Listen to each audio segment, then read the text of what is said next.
Successful ang ika-28 taon na Sagip Dugtong Buhay bloodletting event ng GMA Kapuso Foundation at Philippine Red Cross. Yan ang unang balita ni Nelson Canlas.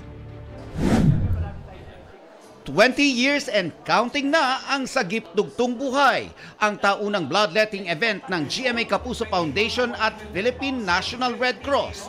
Layo nitong makalikom ng maraming blood bags para makatulong sa mga taong kailangang masalina ng dugo.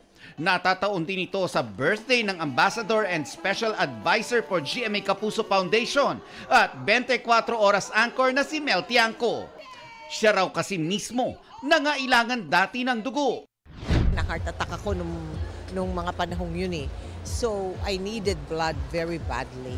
Ganito pala kahalaga ang dugo sa isang tao. And what better time to hold a bloodletting project, no, than on your birthday? Bakit? Aba, nakalampas ka na naman ng isang taon. Kasamang nag-donate ng dugo ang Kapuso fans, pulis at sundalo sa pangunguna ni Armed Forces of the Philippines Chief of Staff, General Romeo Browner Jr.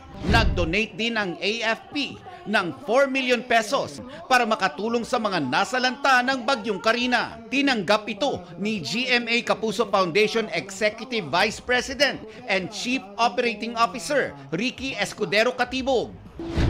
Literal po na galing sa ating mga sundalo ito because this came from the subsistence allowance ng ating mga sundalo.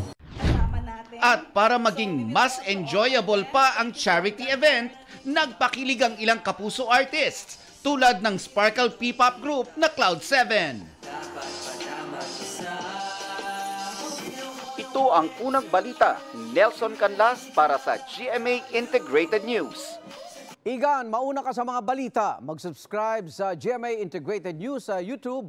Sa mga Kapuso abroad, subaybayan nyo kami sa GMA Pinoy TV at sa www.gmanews.tv.